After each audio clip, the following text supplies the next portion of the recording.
德书屋第2季书画展蒲彦光撰稿。本季展览以云深不知处为主题，展示金一如先生的山水画作品。金一如先生的画作，画中有诗，诗中有画，颇有诗画兼善的才情。1990年庚午初夏，也就是金一如先生即将从立法院办理退休的前夕，金一如先生创作了本展的3幅作品：眼底何人得此闲，岭上白云多，及燕山不改旧时清。3者皆可窥见金一如先生对退休后闲云野鹤般清闲生活的向往。在眼底何人得此闲，画面右上方有着大片的山岩，左下方则以一大片空白诠释了河水。河水自远山蜿蜒而来，堆塑出一股空白的氤氲感。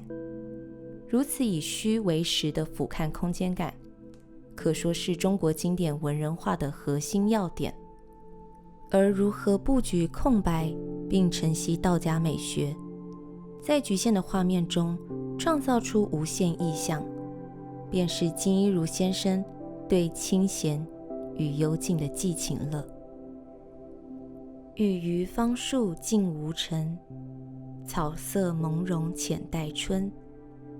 茅屋石田应尚远，夕阳愁杀独归人。从金一如先生题诗于画的词句中，以及整幅山水画的中心焦点，都可以看出人为此画的核心命脉。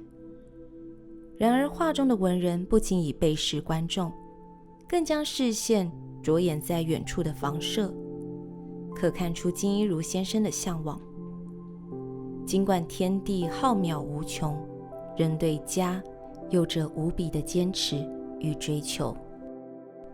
燕山不改旧时清，是金一如先生比较少见的横幅作品。除了形式上较为独特外，此作在空白的呈现也有别于其他几幅作品。整幅画作皆用晕染的墨色填满背景，渐染的边界和保留的空白则用以凸显皑皑白雪的明亮。巧妙的手法也为山势轮廓带来一股毛茸茸、厚墩墩的质趣。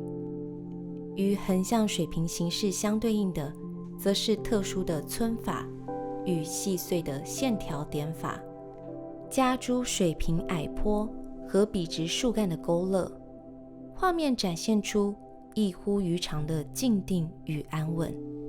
在如此平和的天地间，金一如先生寓意的在正中央勾绘了一栋矮房，边上题诗：雪漫江天万木中，一间茅屋复诗翁。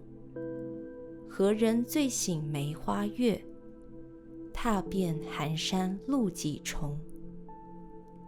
在画中，金一如先生虽未描绘出人影，可在诗画之间却一感金一如先生与家园天地同在。同年创作的岭上白云多也表露出相似的情怀。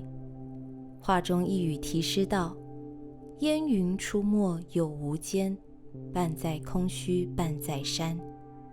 我亦闲中消日月，幽林深处听禅园。究竟诗中所述之闲为何物？或许对金一如先生而言，是退休后能畅笔于中爱书画的雅闲，亦或是如清初著名的僧人画家石涛那般，以闲为无念之境，追求物我合一的体悟。岭上白云多算是形制上比较特殊的作品，高有89公分，宽27公分，长宽比约3倍有余，比例显出狭长的尺幅。在错落有致的山峦中，弥漫着苍茫通透的云烟，云烟的勾画引领我们由卑而高，由近而远望向于无穷。金一如先生利用了视觉角度，隐喻生命意境的不断提升。相似的层次感也运用于云崖观瀑画作之中。这幅方形的画作从前景湍流、中央奔腾的瀑布，直至远景大片的山岭，借着层层推升的构图，展现出波澜壮阔的生动气韵。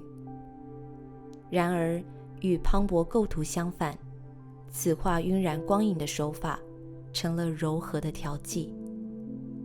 我们往往能在金一如先生的山水画中汲取一丝树抱于时的温润感，这样望之俨然、极之也温的气质，蕴藏着金一如先生谦谦君子、温润如玉的为人特质。